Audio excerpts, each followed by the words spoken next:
No, but seriously, really, buddy, friend, pal, you gotta trust me.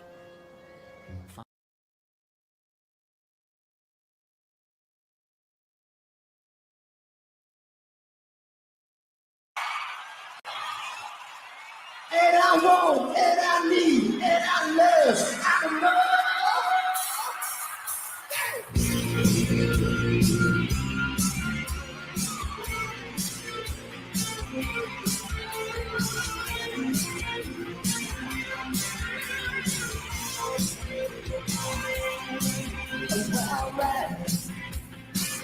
For the story grows, such a lustful life. The circus comes to town. We are people on a lightning blade. Just like a river runs, like a fire flame. Oh, comfort for you. Michael. Whoa.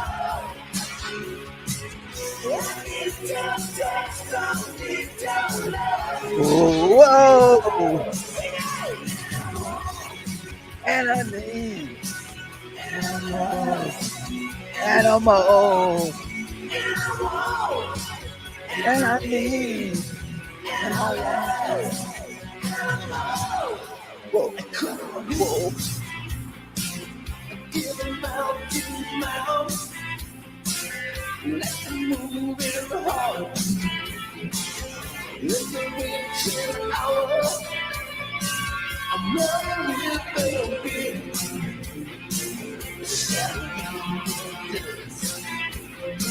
Well, like a driving rain. Yeah, like a restless rain. And I'm singing in my soul.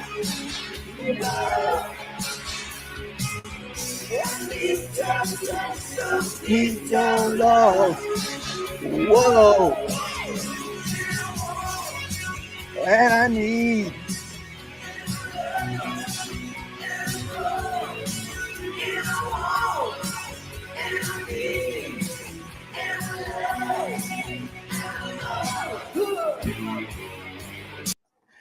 Sorry I had to end it there because I love that part. It's my favorite part, honestly. Dun, dun, dun. Welcome to the show, my friends, subscribers, people around the world, people around the internet. Welcome to Plunge Comics. I am trying to be more excited about these things. Well, I like talking to indie creators. As you guys know, if you've been around here before, you know I love talking to indie creators. On the other channel, I used to do that for, I don't know, 3 years. And then I changed that to focusing on this channel and bringing all the comics and pop culture stuff on interviews on this channel, because I got banned on that channel for about 2 weeks. And I was like, I can't handle not talking to people. I got to be able to, have my freedom to get people on and invite. So that went the way of like talking about, more political things, more, world and, culture, environment, news items. So we are always going to be talking about comics, pop culture, and things that maybe go the other way politically when it's related to arts and comics, and all the other things that has to do with sequential moving pictures or images or still images or anything to do with that. So today I have with me, and thank you for coming, guys. I really appreciate you guys. Wherever you're watching, Twitter, Facebook, here on YouTube, please give us a like, follow, subscription, whatever. I would really love for us to, beat algorithm, get out there as much as possible. Also, the other thing, we don't do no AI on this platform, on this channel. I just am totally against it. The only thing I use AI for is Grok now and ChatGPT for research purposes. So apart from that, because hey, that's what it's supposed to be there for, right? Help us not to steal from other people. So today I have with me Rick Piper, the creator of the Canadian Shield. Look at that freaking let me just show you guys. That is an 8-foot standing. That is his actual height. It's supposed to be his actual height in the comic. So yeah, I he love is tall. that's when you go out to like conventions that like would stick out, right? At 8 foot tall. It's like that's huge, man. Yeah, and yeah, it's like okay, you want. I offer usually before anybody asks, but it's like take a picture with it if you want. It's Yeah, free. You that's know, the thing, right? It's something anything. to draw them to your Yeah, booth yeah, and that's take what a I was gonna say. hopefully. That's exactly what I was saying. It's something to draw attention from El Paso who's just gonna go, oh, comics, carry on walking. When they go, whoa, this is cool. And I've said to people about this, like I'm actually looking. I was going to do a what is it called? A foam Funko Pop version of my own Incredible Girl to have next to me on when I go to cons and stuff, so people can get their attention drawn like you're doing with those Stan D. But then I decided, well, because I love Lego, why not do it out of Lego, right? Have a big Cool. 40-50 centimeter tall Funko Pop version, chibi version of my 3D version of that character made up of Lego. And that's even goes to crosses three different things, right? It goes from Yeah, like being a Funko Pop to Lego to comic character, and that's going to draw yeah. people's attention. So before I go any further, Rick, I'm going to take myself off and put you center stage to give a quick bio about who you are, where from, and all that, and then we'll get into the interview. Okay, sounds good. Well, as it says, I'm Rick Piper, creator of the Canadian Shield. I have my own little comic book company I call Cross Comics. I technically started it probably about 35 years ago, but it's only recently been in the last 5 years that I've been able to produce some comics. I've been creating characters in the meantime, writing some scripts, not as much as I should, but I'm based here in Canada. Uh, I'm a one-man outfit for the most part. I hire talent. I can do whatever I need for my comic company. Sometimes it's the writing, sometimes it's the art, sometimes it's the coloring, sometimes it's the lettering. So yeah, I do a little bit of everything. I run my own little YouTube channel too. And I'm not sure what else to say. All right, that's where I come in and go. So now you started this 35 years ago, but how old are you? Well, you're not going to believe me when I tell you at first, but I am. I just turned 52 in June. Well, you're a month younger than me, just 1 month, because I turned 52 in May, so I win. I'm the oldest in the room, people. Finally, it's like usually I've got like people who are younger who come to this chat, who I have, here at 40 years, 30 years. Now we're basically the same age, a month apart. So that's pretty cool. Yeah. Half a century old. And you Yeah. look very young. You're like me, right? Like you look very young for 50 or half a century. Yeah. Man, that's crazy. Yeah. Most people I tell, they're like, you're 50. You don't look a day over 30. Exactly. That's why I had to ask when you said 35, you started this 35 years ago, the idea or whatever. And now, crazy, man. So let's talk about, the usual way I do these things, right? We'll start a journey. We go on a journey with you. We talk about how you got into it, what inspired you, and how you arrived at actually creating your own comic book. So question number one, right? When did you first get into comics? Well, I probably started reading them in my mid-teens somewhere. Okay. But I grew up watching Spider-Man, Super Friends, all that sort of stuff. I was into the cartoons and the superhero cartoons. So I had an interest in them before I started actually reading them. But like I guess I didn't think about comic book shops, and then went to a Christian camp one year that my mom put me to, and on the last day there's a thing where your parents can come up, see you do some stuff, and well, there was a shop in there to buy souvenirs and stuff, and they had some Christian Archie comic books, So my Right. mom bought them for me to try and start to get me to read. Well, that Right. started an avalanche. I got Yeah. into the regular Archie, so then I'm looking at, the corner store to, with a little bit of money that I had back then, to, Yeah. when Archie comes out, buy it. And then I'm not sure which one I started with first after that. I'm thinking it was, with the death of Superman. That's Right. about around the time I got into actually reading comic, Is it about because 90, of 94, 98 or something? around now 92, 93. Okay. Right. Yeah, but also, I'm not sure whether it was just before then or just after. I'm thinking just after. DC Mm. had an imprint where they produced superhero comics that Marvel, uh, not Marvel, that Archie made. Archie actually has superheroes. Yeah. For those that don't know, some that might be a surprise, but they started with superheroes. So I end up picking up all those, going to the comic shop and getting them. So that ended up me going to the comic shop and just now, except if it wasn't for money, having to stop getting them, I'd have more than this. Yeah. But I have like 2,000 to 3,000 physical comics now. So, and at one point, I decided, oh well, uh, like I am a Christian, and I decided, Yeah. look, there's no Christian superheroes. And now Yeah. I know there's like Captain America, where or even Superman. You might say they have sort of a background, but it's not really the forefront of who they are. You Yeah. know, Oh, yeah, you're talking Archie as superheroes, but one of their first ones was the Shield. Then there's Blackjack, Oh, okay. and the Comet. There's a whole slew of them.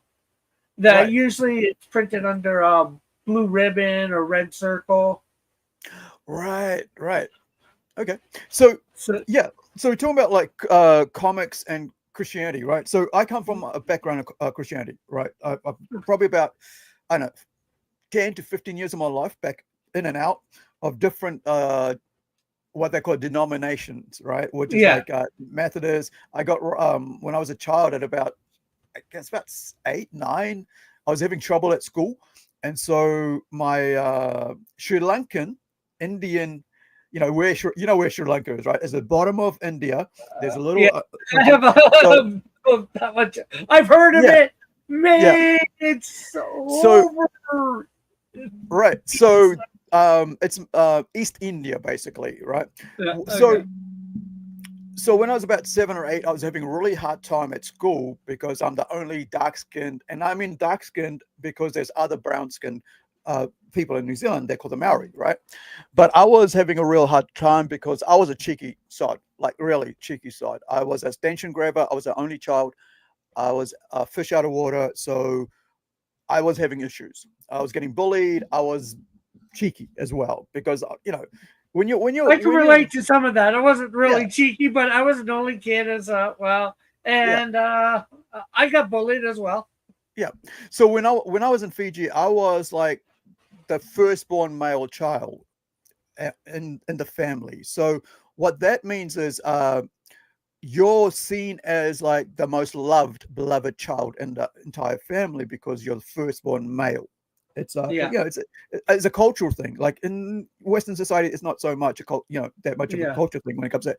But so I'm used to getting attention, right? So when then you get transplanted to New Zealand, when my mom came over here in 1980s, I had a hard time in an environment that was not of my own, like in a European environment, yeah, in New Zealand, and so I had trouble trying to acclimatize myself to it, which is why I now talk about how if you're a new migrant, get into being acclimatized to your new country fast. Hang out with friends, make friends, become part of the culture. Don't just friggin' stick to your own, because what that'll do is like that'll make you a us and them situation, and you will not have a good life, right? yeah, Because you want to be part of the culture. So what happened was then, like we had a family member. who were doctors. Like her husband was a doctor. Like they ran a medical center, and they were the only other Indian family in our city, in our rural community, right? And so she suggested to my mum, hey, why don't you send, there's a Catholic school up north. Why don't you send your son there? And I'm 7 years old, I think probably about maybe 9, 10. I don't know. It's weird with my memory because I've had too many concussions. Dates are really weird. So I got sent there, and I was a fish out of water. I'm a Hindu, raised a Hindu in a Catholic convent school, boarding school, where you're stuck there basically 7 days a week until you got a ride, until mom said, come home for the weekend, son, here's a bus ticket, And so for me, that was my entrance to, I guess, a facet of Christianity. And it was interesting. I learned a lot, right? And this is why I'm starting trades, because, we're talking about, Cross Comics and yourself being Christian. So then, nothing changed for me, in the sense that, like, I actually enjoyed being there because I made very close friends. However, it wasn't a good experience at certain times. With the nuns and stuff, there was some beautiful, amazing, caring nuns. Then there were those that were not, that sort of thing. And you get them in every environment and every religion and every culture. So I never kind of go, everybody's the same just because you're this, you're the same, because I've experienced all different facets of that.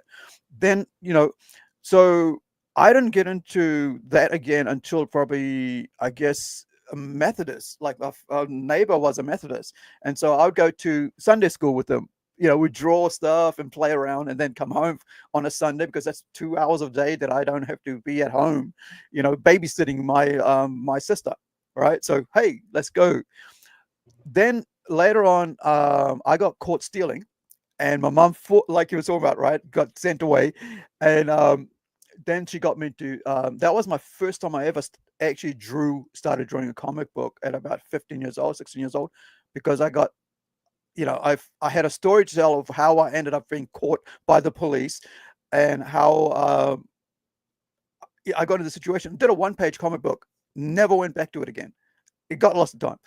So it's weird, like, you're talking about 15 years, 35 years ago. So we kind of around the same time being shoved into that sort of kind of a religious background. Now, and a long way of showing that how, our backgrounds are quite similar in that sense. Now, when you looked at Christian comics, then there weren't none, and you were reading Archie comics for heroes, what made you come towards, decide to read, what made superhero comics appeal to you, right? Oh, what made comics appeal to me? No, superheroes in particular, because you went from like Archie to superheroes. Well, like I said, I did grow up watching, Superman, Batman, like this, the live action stuff that they produce, right? And the cartoons, So I watched Batman's the 67, with Adam West, all the corniness there. And of course, like I said, I watched Super Friends, I watched Wonder Woman, I watched The Incredible Hulk. So I had a fondness for superheroes already. And, and it was just, I had never really thought about them in comics for whatever reason. And as, like I had started reading Archie, and then I heard on the news about, Superman dying. So I was like, okay, I should actually go get those comics, And so that, got me into getting into, like an actual comic book store itself, and seeing, okay, oh wow, there's, I guess I sort of knew, because I would have probably seen them on the rack, but with that event, it, did something that I thought, let's actually go get some copies of this event in comic book form, Then, like I said, it snowballed. Well, it kind of tells, the idea of, like, when they stopped doing this, the Sprinter Rex, right? That they basically took away everyday person from seeing comics in their environment, right? Like walking down the shop, Yeah. oh, there's a spinner rack, there's comics.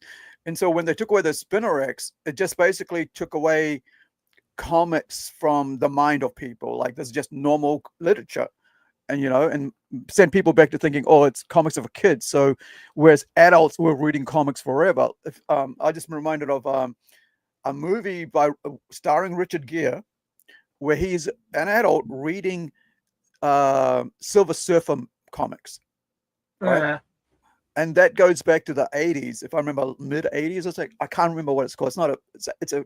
It's a but I mature. think Silver mature- Surfer's had a couple different runs, probably Yeah. 70s, 80s, ever since he was created, or ever since shortly after he appeared in the Fantastic Four with, the whole Galactus thing. Yeah, but this is like the 80s, and it was important enough for the director of the movie to put that comic in there. He could have used a book or anything else or another movie, a VHS tape, but he put the Silver Surfer, and that's the first time I kind of like, in a sense, I think I've actually saw a comic in a movie that wasn't a movie about comic book characters. Yeah. So Don't mind me if I'm having a bit of a hard time hearing you because you're really roboting, and I know Okay, there's nothing you can do about that. So I'm trying my best. hold on, chat. Am I coming through robotic? Or Yeah, like for me, I'm not sure about anybody else. On the, yeah, because usually I get told that in the chat if if it's not clear. But so excuse me, I've got a frog in my throat. Let me just cough.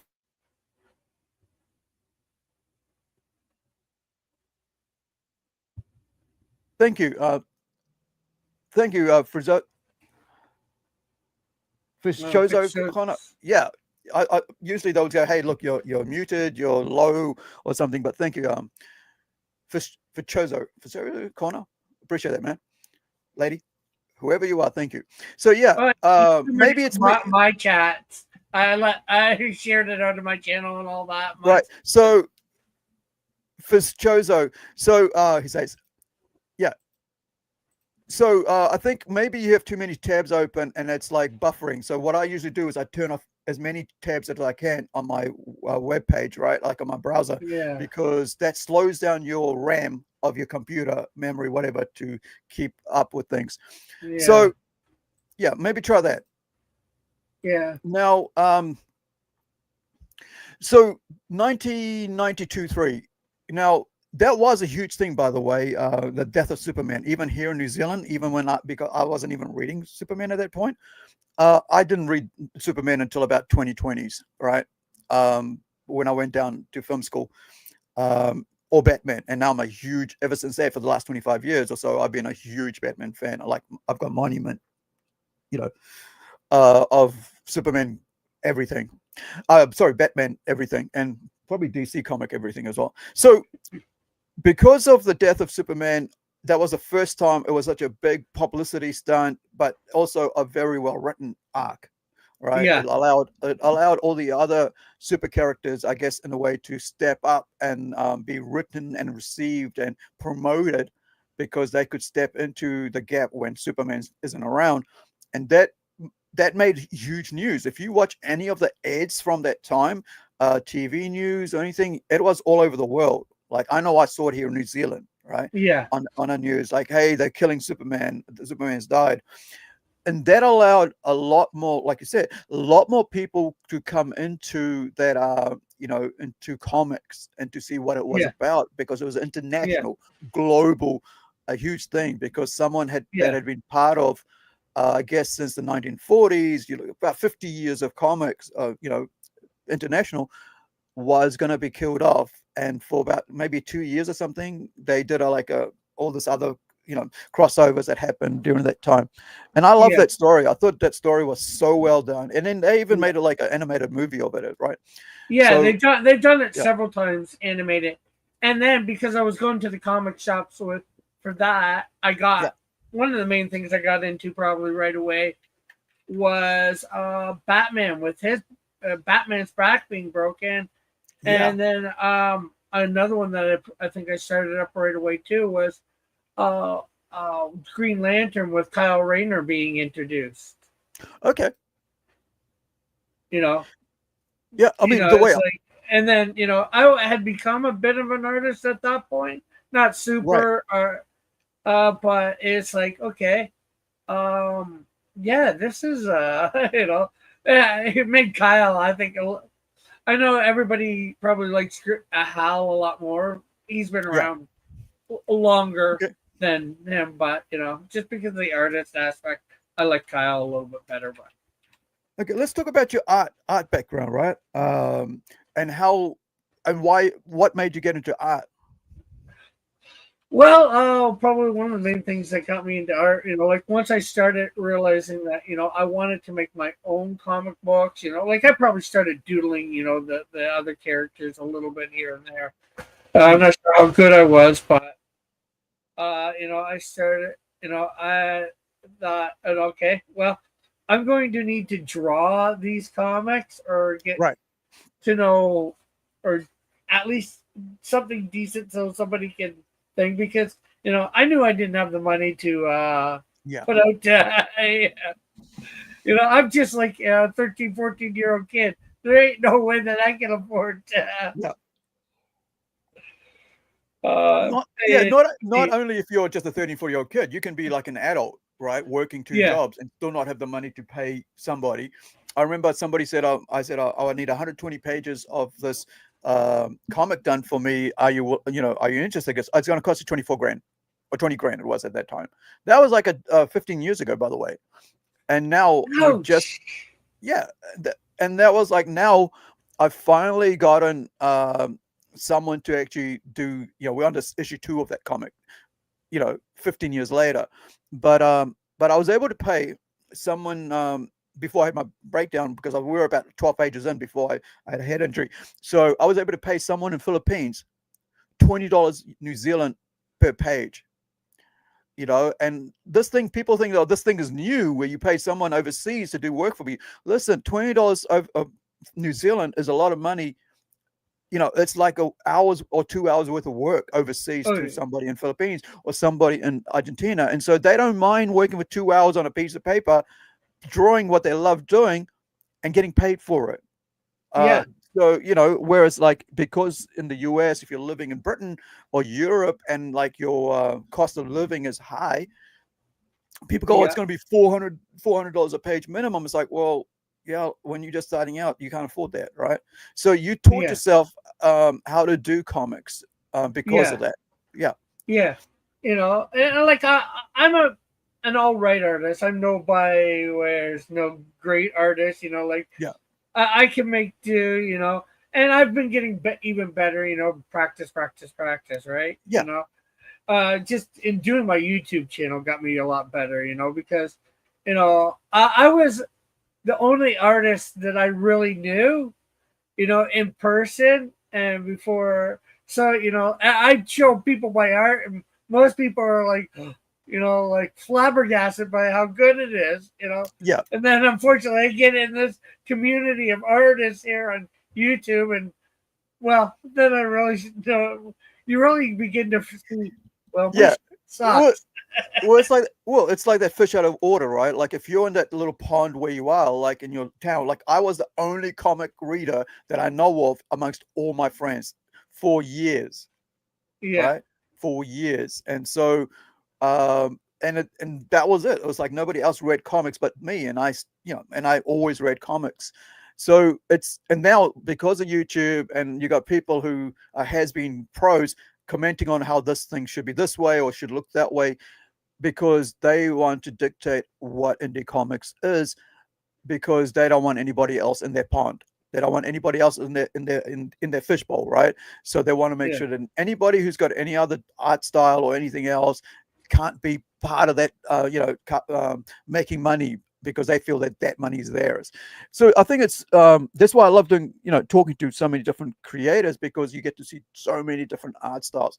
Doesn't matter what genre you guys work in and yeah, what your art style is. It's you telling your story the best of your ability at that time, with using the talents that you have, right? yeah. So tell us about you're 14, 13, drawing. Now, how did you start learning to draw? Was it because of the comics, or did you just, school? You're still in middle school, right? Yeah, I forget exactly.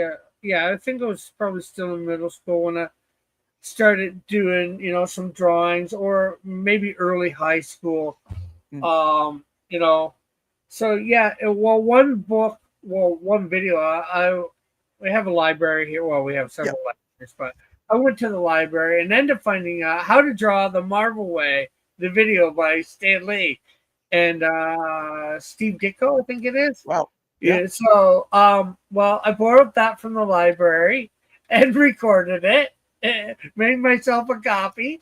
I've done that many times, so many times, man. Like double decker setting up. Did you have to set up two video decks to do it? Wire it up? Yeah, I probably did. I forget exactly how I did. That's like 30 years ago. Yeah. That's how I used to do it. I was a champion Yeah. at it. Yeah. So, Video editing. yeah. Yeah, so I got that, how to draw the Marvel Way, watched it, Yeah. practice, That greatly increased my Hold on, Rick. Rick, did you actually trace the CRT TV screen with the no, no, no, paper on no, it? No, I used no. to do that. I used to like take like if I see an image, go take it onto the put my paper onto the But screen and then draw the outline around it. Way back when. but I did, I know for a while also I did there was somehow I was able to get images. I had something that gave me, sort of like coloring pages, some program or whatever, Okay. through a computer or whatever, that I Yeah. was able to get these sort of coloring page type thing. So I'd take them, get the outline of the whatever character, and Yeah. then fill it in as my character. Hmm. You know, And that helps because you learn any way you can, right? A tracing, yeah, photos, whatever, to get your work out and to teach yourself how to to upskill. And yeah, there's no sort of reasoning why you shouldn't do that because all you're doing is learning, right? yeah. And oh, go ahead. Yep. So now you're doing that. When did you start creating the shield? Was it any other characters before that, or was that shield was what you came up with first? Oh no, he definitely wasn't my first. I had a whole bunch. I started creating a whole slew of characters, and they were definitely supposed to be rip-off knockoffs of DC or Marvel characters. Yeah. You know, like like I'm not sure. I created my own Catman. I created a one called, well, I called him Dark Dog Man at first, but then I changed it to Bark Man. Yeah. I know there was several that I did. They're still in my universe to a way background, Yeah. but eventually I did create a version of the shield. He at first he was supposed to be like this big biker type dude in Yeah. some sort of Canadian outfit, going around on this motorcycle, Yeah. doing something. I didn't know exactly what. Then I had a drawing of him, and I had the concept in my head, nothing written down on paper, Yeah. and but somehow he went from, and I'm not sure how, to this day I can't remember what made me switch him from his look then to his look now. Yeah. And then even this has changed. Like at first when I did this, there's like little shield emblems, Yeah. of Pentagon things on his head and his gloves. They used to be circles with the maple leaf in them. Right. And at some point, I'm like, okay, this is just too complicated to draw. The maple leaf is hard to draw. I Yeah. ain't doing that. So I switched them all to what they are. But so yeah, like I said, I guess I sat down. There was some point I sat down. I got a buddy of mine in on it, and he helped me get organized a little. And I think he said, okay, I want these 7 characters to be my Justice League or Avengers. So Yeah. I focus on them. Yeah, okay, I got to focus on some villains too. But yeah, so yeah, that's it. Was definitely a process. I don't remember every reason why, obviously, why I did what I did from step to step, but I do remember some of the steps. And I know the Canadian Shield wasn't. I don't think he was in amongst the first 15 or 20 that I created. Right.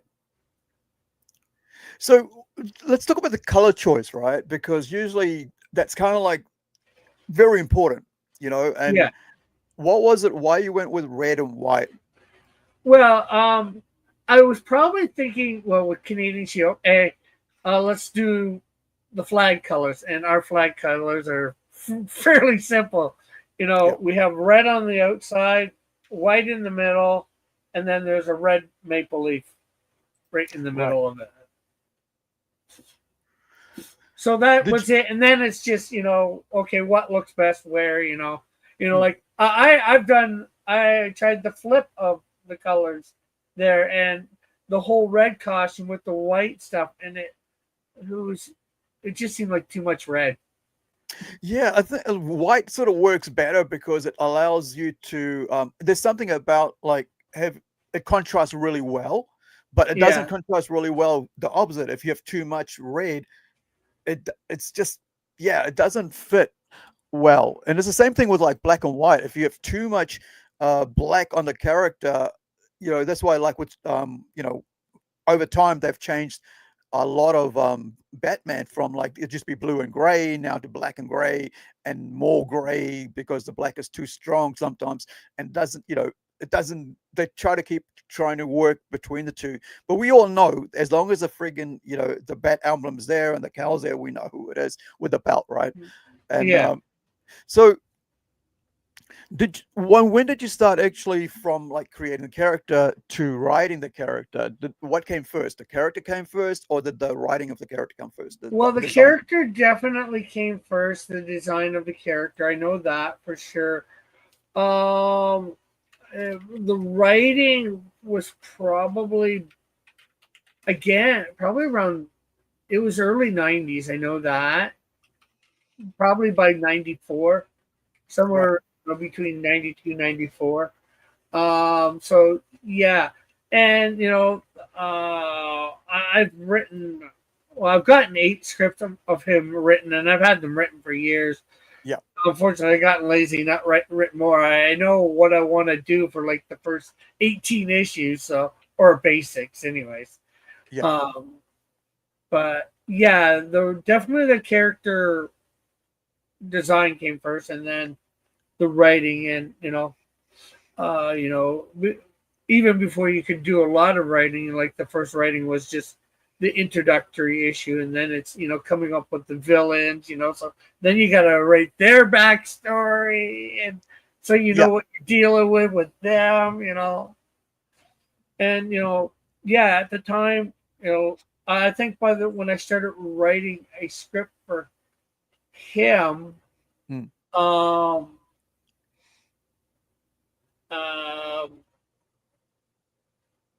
I actually had written a couple other minor scripts beforehand.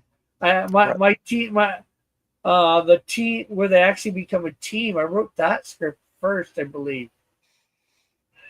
And actually, for the first script, I attributed it to somebody else, a buddy that I got in on it for a while, but unfortunately, he ended up flaking on that stuff on me. But it wasn't his passion; it's my passion. So yeah. Usually, like I mean, usually because you're the creator of it, you're in more. You're more passionate about it than anybody else will be, and so you will work around the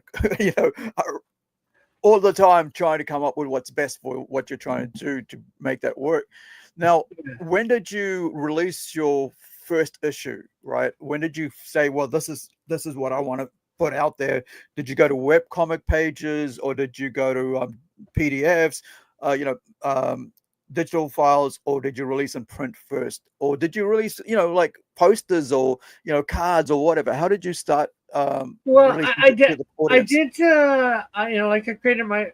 Well, this isn't exactly the comics and stuff, but I created myself a GeoCities and a Facebook page and group. Started getting stuff to get myself, a little bit known out there. Of course, then when I figured out about the YouTube, it's like, oh wow, let's do YouTube. But I did a digital version. I went down to LA. I forget what year it was, about 5 or 6 years ago, for a Christian Comic Con called Alpha Omega Con, Right. and I had the first one sort of done up. It was pathetic, very, very, very pathetic, and I didn't have any money for printing, but I was able. I had my own website, so I was able to. Okay, I'll sell it digitally there, and I'll do some drawings while I'm there, and I'll sell the drawings. Well, I sold one digital version of it, and I sold one physical drawing of a character. Yeah. So, well, it was a great Yeah. experience going back there and Yeah. there and back. And I went by bus, and that's like a cross country. That's like 2,000 or 3,000 miles each way. Yeah. Or more. But then shortly after I got back, I got into YouTube, and then I heard about doing the crowdfunding for the comics, thing. But it was also said that you should build up an audience before you go and do the crowdfunding. Yeah. So it's like, okay, I started on YouTube, and then I was trying to get some people to draw it up for me so that it'd be drawn up better, because, like I said, I knew my art's. It's all right, but it also leaves a lot, Sure. because I'm wanting everything to be really good. But so, yeah, around 2019, I decided, okay, I'm just going to redraw it myself, do that on my channel, and then I'm going to do a crowdfunding for it. So I think with the crowdfunding and everything, I think I got stuff out to people sometime in 2020. Wow. An actual physical copy for people. So Yeah. And that was Canadian Shield 1. I actually did a coloring book campaign after that, but that was more because I had some problems the first time getting my money off of Indiegogo, and I wanted to see, with a small project, can I resolve this issue easier? And I was. So, and then I did Canadian Shield 2, and another character I have called Snowdrift. I did her first book in one campaign, and that was out in 2022, right? I believe, or late 23, or early 23. And I would have had this one out sooner, except there's your sound just went very low there. Not sure what's going on there. Yeah. Is that better? Yeah, it's much better. It's back to normal now. Okay. I probably can't. Probably I dropped my voice and you got moved a little too far away from the mic at the same time. But yeah, as I was saying, I would have had number 3 out sooner, but just over the halfway point of 2023, my life went to. Yeah. But so it's better now. So I was been better for about 6 months now. So sure. What issue are you on now? This is issue 3 of Canadian Shield. Okay. So you've released basically three books. You released 3 books and one including a different character. Yeah, a coloring book and a different character book. So what 4 altogether? You're looking at print comics? Yeah. Well, the coloring book's not a comic, but but four printed items. Books. Yeah. Yeah. Okay. So how are you finding, trying to build an audience using YouTube, and then also with crowdfunding? How are you finding that as a, as like a solo act, right? Because you're doing everything yourself. How are you finding that? That is difficult for sure. Yeah, Definitely. That's the biggest, any indie creator, the biggest problem I think they're going to have is marketing, you right. know, because trying to get yourself out there, get known, finding out about people like yourself that are willing to interview them and have on, Yeah, and, just, and nothing to knock you. And then it's easy to find out about the big ones, and then by getting on the big guys, yeah. they have the numbers you want to get on, but it's hard to get on their channels because you're a small fry and they think nothing of you. Well, yeah. Well, that's the same. That basically is the attitude, right? Yeah, and Yeah, nobody has the right to be on their channel either. At the same time, I get that. yeah, No, I don't have the right. I don't have the yeah, right, or you get what I mean. yeah. Well, I No, mean, no, I'm not owed anything by them. exactly. That's what I mean. No, That's why I think that's like you gotta work amongst yourselves and create your own followings amongst yourselves, because yeah, nobody's gonna, it's like anything. Nobody's gonna hand you a free lunch, and yeah, and you don't have, you must not expect it either, because mm, nobody has to give you a free lunch. It's, because you got to do your own work. I found that a lot of people who are in that sort of scene with, at the top, they don't really care about anybody else but themselves anyway. So if you want to, get ahead, the best thing to do is work with other people who are in the same level as you, and yeah, lift up each other together. And yeah. because, otherwise nobody will know who you are, and nobody will Or- know how passionate you are about what you're doing either. yeah, Because a lot of times when you get to the top, you lose all your passion anyway, because all you think about is money at the end there, right? yeah, yeah. Rising tide floats all boats. That's the one. Or That's what I was getting yeah, at when I was like, but I couldn't remember the saying. Yeah. yeah. So where do you see yourself with, how you're doing with the character with the Canadian Shield? I with are you releasing variant cover art with people, getting other people to do their covers or anything like that? How are you doing to promote yourself outside of just releasing that single comic in print? Getting into a bunch of different groups and putting out the fact that it's out there, or letting just getting on Twitter. Like I just bought the blue check mark Right. myself. Yeah. That way, Yeah. put it out to some celebrities that or other bigger known people. Hopefully, Yeah. catches somebody. It's free.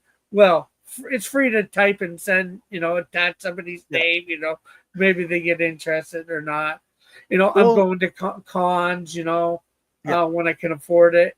Uh, I, and I know there's. I'm trying to think of other ways to, get out there. Like my last campaign, I did advertise on Facebook, but Yeah. I didn't really get it. I didn't do a lot of advertising on it, but just the one time I tried. Like it's a Christian comic book, but in their thing where you try to point it to where an audience, they don't Yeah. have anything for religious people. Well, it's not only just that. I found like I spent about $400 on for over a 6 month period advertising, and that's New Zealand 400. So it's around about, give or take, about 200 US, right? 300 US. Yeah, Um, on advertising for our first crowdfunder, Incredigle. Nothing from that I'm aware of. We got nothing back from that. It was just a waste of money. So I looked at it again to like how to promote ourselves, and but all that time I was still doing YouTube and interviewing creators and mm, publishers, comic stores, everybody, because I like talking to people about their backgrounds and stuff. But so what happened was like, spend it 400, got nothing back from it that I could financially go, well, yeah, this is because of this thing from Facebook. And so I was like, no, I'm not going to advertise on Facebook. What I'll do is I will go get my blue check mark and pay with New Zealand $90. Right, that's how much it is. I'm not yeah, sure how much it is in US, but it cost me $90 New Zealand for the blue check mark. And then I was like, okay, then I'm also going to pay, $70 New Zealand a month for the YouTube channel. So it doesn't have the silly, when you on the top right, it has the the StreamYards. So it doesn't have the StreamYard, free app Yeah. logo there, because like I want to So be you able to, don't have the duck. yeah, because I want to, when the people see it, hey, this guy is serious, right? He's putting his money Yeah. into what he's doing. And not only that, but like I want the guests that I have on, they can share their interviews out to their own, following, because Yeah. then they can promote themselves using my thing. And I don't want for them to see, oh, this dude is, isn't even serious. He's got this freaking blue check, he's got the duck on there. Well, that meant that like I was paying $70 every month on, you know, because I was serious about what I was doing. And it's like, Yeah. because I want to have ownership of everything I release out there, be it comics, Yeah. be it whatever, and people to feel comfortable that, yeah, I can trust this person because he's putting his money where his mouth is, right? And I think, like you Yeah. said, you with getting the blue check mark is important, because it means that people can see, yeah, this guy is serious because you're putting your money where your mouth is. Yeah. The other, and then of course you've got your YouTube channel, right? So is that Cross Comics? Yeah. Cross Comics. Okay, so let me just go to that, because let me find us there, because I want to promote that as well while we're here. Now, can you in the chat, can you send me on the private chat, whatever, can you send me the link to your to your crowdfunding page on, Yeah. do you use Indiegogo, Kickstarter? I'm using Fund My Comic. Right. I have used Indiegogo in the past, and I've tried Kickstarter in the past too.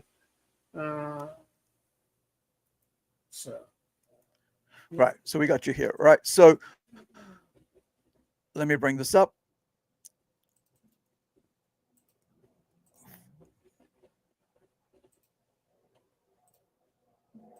There's a channel there, and here's a channel link for everybody in the chat. Wherever you are, hopefully you can see this, and I'll put it on the screen. So it's just Cross Comics, very simple, which is good, right? You got to, so it's just like not a whole bunch of numbers, because you got to, and that's the thing, you got to remember, it's people don't like a whole bunch of numbers and letters, alphabets stuck to whatever your channel is, because it's, people just want to,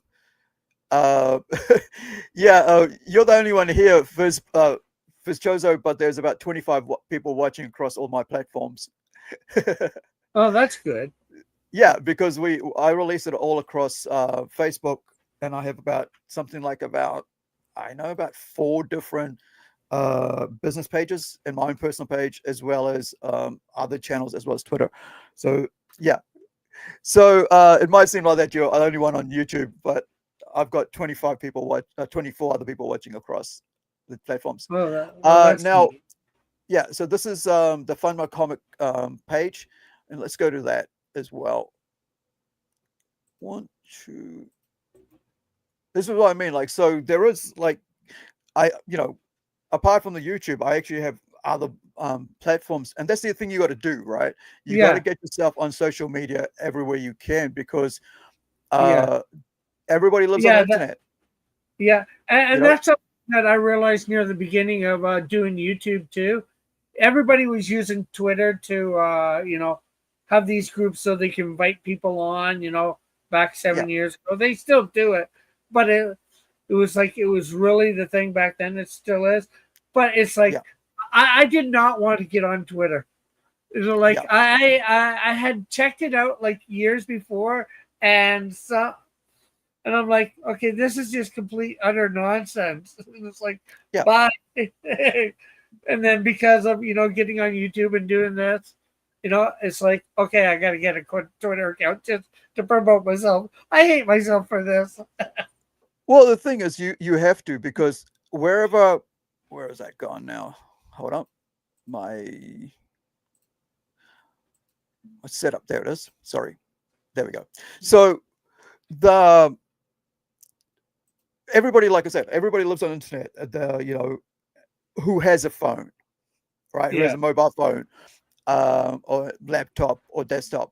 The first thing I check when I wake up is what's on my homepage, what's the news, what's the latest information that's coming about pop culture, what's going on around the world, right? So that's the first thing. The first hour and a half before I even get out of bed, I'm looking at that because I have it set up where it's like my TV is actually set up at my foot of my bed, so I can, I'll listen, put a music on, whatever is on, it's on the internet. So you got to think about like that's most of the people do that when they wake up. Like, even when they go to the bathroom, they have the podcast on while they're having a shower or going to the loo, right, to the toilet. They're like flicking through the phone. So you have to utilize social media the best you can. Now,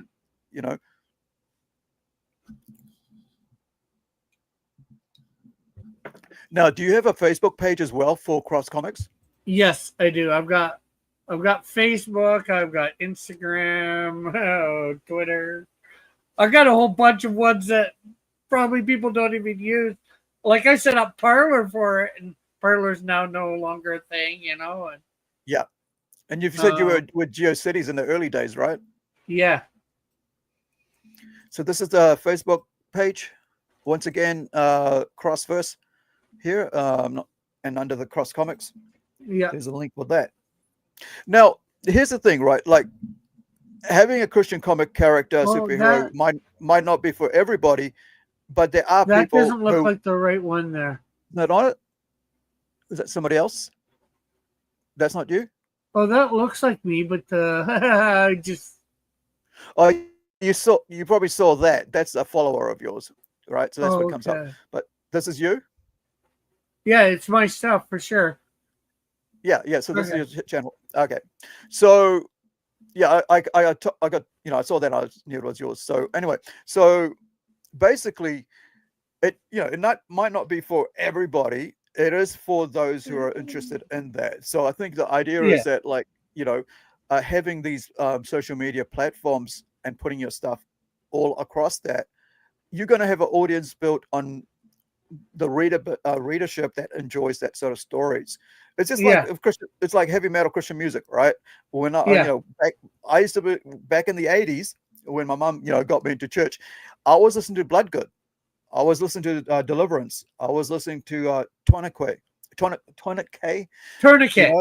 Yeah. So, and I still like them because the music is really cool. Like, but just because it's got a Christian message doesn't mean it isn't cool, because I'm all about the music and the fact that I can hear the lyrics. So I can listen to Tourniquet once or Deliverance, and I can listen to Megadeth, right? Yeah. Or I can listen to Slayer, and the same thing. I can go listen to Tourniquet, which sounds kind of it's thrash metal, right? So usually, people get hung up about the message rather than the enjoyment of the music and and the musicianship of it. But for me, because I've come from both those backgrounds, I don't really mind what the I guess what the message is, because I'm here for the music, right? When it comes to music, and it's the same. Like a lot of people will, don't really care about what the message is, because if the story is good, right? Yeah. So and that's something I try to do. I try to make sure the story is good, not really preachy. Yeah, there's some Christian elements in it, faith elements in it, because what are you going to expect? It's a Christian comic. Yeah, but I mean the other thing there is, like, nobody likes having things forced down their throat, but the art, that's what the art is there for, right? That is what is the art is there to be, like the palette, the canvas on which you can say whatever you want. And that's what I think I love about comics, is because it's the art. If the art is good, if and also the story is written in a way that isn't preachy, you can get your message across. I mean, I was just thinking like John Grisham, right? John Grisham doesn't do anything heavy or anything. He just talks about law. He doesn't swear a lot in his books, and I'm able to read that because it's written for everybody, right? Yeah. And I also, when I'm listening to music and stuff and people are swearing, or I kind of get turned off straight away, unless it's just one or two words in there. But and that's the thing.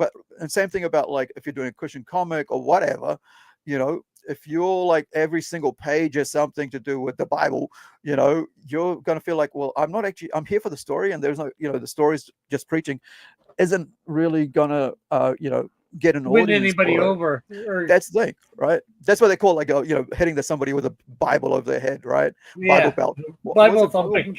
That's the word, Bible thumping. So yeah, I think it's great that we're able to have people like you, and you know, with diverse backgrounds, and I mean that in a, and not in the friggin' woke way, but I mean in the Yeah. real term, right? That people Yeah. have their voices heard creatively in the same medium that we all work in, which, you know, as indie creators, that we're able Yeah. to tell the stories that, you know, the way we want, and hopefully the audience will gravitate towards that and will support that. So as we finish here, I want to give you the last the words of wisdom that I like, you know, I give to everybody. They have 3 to 5 minutes to come up with something to leave the audience with as their, you know, as their words of wisdom about their life, about, you know, their work, you know, whatever it is, what they've learned that has helped them, or that can help a new writer or creator or indie comic person to walk away with like, yeah, you know, maybe that's food for thought, basically. So take a couple of minutes there, and I'm going to, like, while you do that, I am going to show people the links, and then I'll put you on solo to, you know, Okay. to have you come on and finish off, and then I'll come back and say our goodbyes. We are, however, later on today, guys, going to have a panel where hopefully we'll have a panel. It all depends on our guests, if they will come on, and we're going to talk about the censorship of online purchases for adults, that adults like ourselves can buy, and is being stopped by credit card companies trying to control what we do as creators, right? Selling fictional work. And you might think, well, what's that got to do with what's that got to do with comics and stuff? Well, here's the thing. It started out with anime and manga, right? And now, and this is the link for that, Brother Woodrow, welcome. Oh, wait, hold on. Oh, there it is. I just clicked the long one. Yeah, man, it's been good. We've been having a good weekend. Hopefully your meme yesterday you were creating is finished, or you're still working on it. Would love to check it out. So yeah, thank you for coming around. I call him Brother Woodrow because there's a song by a band that I like. I can't remember right at the top of my head now, that one of their songs is called Brother Woodrow. It starts with Brother Woodrow. And it's one of my That sounds vaguely familiar. yeah, it's from the 90s. It's one of my favorite songs. So he's got Woodrow, you know, meme lord in there, but I always call him Brother Woodrow because I just reminds me of that song. So this is what we're going to be. Here's the link for that, right? So, you know, where we're going to be talking about here. It's you know, got a panel of comic creators coming on. Hopefully, I've sent out all the invites to you know, to specific people that will come on, and hopefully we'll look at what's going on. Now, it started in Australia. It's always Australians who try to control the world, and then you know, and then they went after Visa and MasterCard, and then now it's in the UK. The law has been passed, right, which is this one here, the Online Safety Act. And now other countries are following on, but now the group that started it all, which is this person here, sorry, you can't see that much of it, but we'll be talking about that later. Collective Soul from Australia, now they joined up with Anox. It's kind of like Ansox or something in America. And a American mayor is part of that now. She's got her own little, you know, games are bad, manga is bad, anime is bad, everything's attack on, you know, is used to you know, villainize children, or not villainize, but is an attack on children, right? So they've been using you know, going off using Visa and MasterCard to shut down indie creators. 1,000 indie creators, or over 1,000 I should say, on itch.io, which is a independent gaming creating site where developers can sell to the public, adults, for adult content or non-adult content. right? So it's basically, I know about itch.io because I wrote, because I play visual novels, and I actually wrote scripts and edited scripts for independent game developer for about 6 months, and I helped him reach success. And I know that because I watched when I first at the start of it, when I jumped on, he was like about $60 a week to something like 600 by the time after the 6 months, right? A month kind of thing. Sorry, $60 a month to like 600, right? So tenfold, right? So that's one of the guys that I've worked with that isn't allowed to be there, and he's even not allowed to be on Steam. So his income of $600 income, because he's in Europe, is gone. So he's got no access to two places online as an adult selling to other adults a visual novel. And he's not the only one. So, and now also they're going on attacking not safe for work art, like, posters, NFTs, whatever, cards, doodles that you're going to do to try to sell. Patreon's going to be next because Patreon's already tried that, right? But these things are very important. So if you're not going to stand now for your fellow creators, they're going to come for you sooner or later, because comics are next. And it always goes around in circles, but now they're using money. So it's you not being able to use your own credit card to buy stuff that you yourself want to partake in as an adult, not as a child, as an adult. So it's basically, it's kind of very doctrinical, kind of like very, it's kind of, it's groups of women who on the one hand say cuties is okay, and on the other hand, the same people say, well, manga and fictional art isn't wrong. So it's about fictional work that they're taking. So comics falls under that. So with that aside, please check us out. The link's in the chat. We'll be doing that in about 50 minutes or so. So I have a bit break in between before we do that. So thank you. Here we go. I thought I mixed it up there on the panels in front of me. So thank you, Rick, for coming on today. I really appreciate it, mate. Well, thanks for having me on too. Yeah, having a different person with a different background coming on as a comic creator, because like I said, I like to talk to people who actually create stuff and have their work out there, rather than someone who's thinking about doing something that might never be done. So with your 35 years of being interested in comics, and here for the last 6 years or so, you've been working hard to put your work out, and it's good to see, man. I really appreciate the fact that it's good to have it out too. Yeah, and heck, something else that probably going to be coming soon too. I'm not sure how well you're going to see it. Let me. There's I paid somebody to make me a 3-dimensional model, and then I got it printed up at my library on a 3D printer. It's a Canadian shield, if you didn't realize. So just a 4-inch statuette, but hopefully I can figure out how to rig it and pose it in Blender so we can get another poses. So yeah, there's that. But like I was just saying that the head of your character there on the toy is small compared to the thing. Is it supposed to be that small? Yeah. So he's got a bigger body than. Yeah, it seems like not professional enough. But anyway, thank you for coming on, and it's good to see that. Like, I mean, it's allowed us to.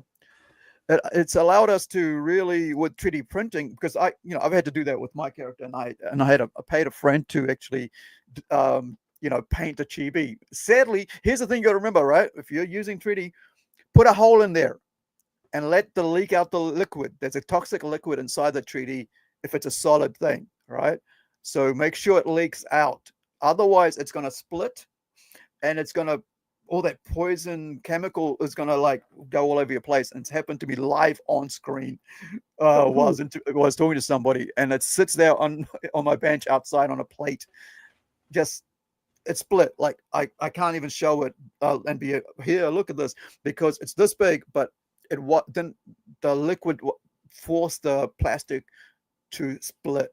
So just yeah, for anybody out there Yeah. who's doing 3D printing, just be aware of that. Like if it's really heavy, it's probably because it's got a lot of liquid in there, and Yeah. mix it Well, around. this is really light, you know. Cool, man. That's good. But yeah, just as a caution for people using 3D Yeah. printers, because remember, it's liquid that's being, the plastic that's being moved around. Yeah, So it's a yeah, solid being heated up and then yeah. you know, I'd say drying, but cooling, whatever. I'm not sure how to say it. But So okay, as we finish off and give you your your words of wisdom outro, I saw that KSS, my good friend there, goes I saw that crap with the credit cards. Oh, hi Rick. I apologize for my use of bad language. yeah, Just I talking know about him crap. from elsewhere too. Yeah. Hey, KSSS. Yeah, actually, I know him from another channel. Dillard Draws. I'm not sure whether you've heard of him. Yeah, yeah, I know Dylan. So Oh, let me Dillard's a give good friend of mine. cool. So let me give you your 5 minutes words of wisdom, and let me just finish off my thing here, and then we'll finish off with you, and then I'll come back and do the outro. Words of wisdom. Here we go. There it is. Now, excuse me that. Rick made Dillard. He's too humble. Oh, words of wisdom. Oh, well, for creators, just obviously keep trudging on. It's a hard battle for us indie creators, so definitely keep at it. Just look for the long haul. Don't look for the short. Verse that in the Bible that I like to think about a lot of time. Don't despise small beginnings. So although you may be starting small, you know, um, don't let it discourage you when things don't go as fast as you would like. I guess is words of wisdom that I would share with everybody, and um, build yourself a network of friends online and all that, and in real life that will be with you to help you um, all along. Because it's always good to have friends, and make sure you have a good time in real life. Because as much as we like our comics, there's more to life than comics. Um, Big things have small beginnings. I like that. All right. Yeah, man. Thank you for that. Yeah, you don't despise your small beginnings. Like everybody's got to start somewhere, right? Yeah, And you're right. Life outside of comics, and it's like you're doing your work, but like you know, you still got a life, you still got yeah. family, You got you to be still able got to enjoy people yourself around. while you're doing it. Yeah. Otherwise, it'll just drive me crazy. All right, guys. Thank you, Rick, and do check out all the social media that I put out there, links and stuff, and give them a follow and show your support whichever way you can, financially, or go back you know where is that, the Find My Comics link is up here, Yeah, and yeah. Share it go out check it if you out. can. If you can't support financially, but if you can support financially, please do. Yeah, and if you can't, share the link out, because there might be somebody else in your family, in your group of Yeah, friends, extended members that might be Christian, or might just want to read something different apart from the same old crap that's already out there every week, kind of thing. So this is what we're here for. This channel is to showcase other creatives, other works, and the white world of indie comic creators. So thank you guys. Thank you, Rick. I will catch you later. Thank you, everybody else, for hanging out with us. Wherever you are, be well. And we'll catch you on the next stream. If you do want to come on the channel, please, please, please. And I just forgot to get Rick to say goodbye. Say goodbye, Rick. bye. Thanks for having me on. It's been great being here, talking with you. Cheers, mate. Thank you. So yeah, if you want to be interviewed, I'm doing 2 interviews with the indie creators a month, so fortnightly.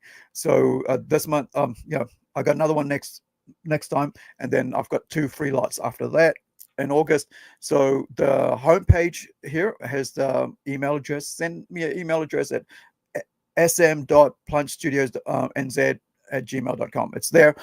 Also, we do, like I said, I have this. We've got this coming up in about another 40 minutes, with a panel of guests talking about censorship that's happening right now around the world, pushed by Australia and UK, and also backed up by the US, sadly. But yeah, so ka kite anō, which is farewell in Maori in New Zealand. Well, it's in Maori, but we say it here in New Zealand, right? It's our kind of native language. Wherever you are, if you can't catch us later, we'll catch you on the next one. And keep working, and let your friends know about this channel. Really appreciate it. If you're watching on Twitter or all the different pages and groups on Facebook, please do come and give us a follow here on YouTube at Plunge Comics and on our channel there. And thank you so much, guys. We'll catch you later. And stay loyal to your Monkey King. Nope. Can't stay here anymore. I gotta get back. I think this was the spot. Oh Lord, I beseech thee, please return me to my old life. I swear I'll do anything. Like, literally anything. And I won't bother you again, so pretty please bring me back to life.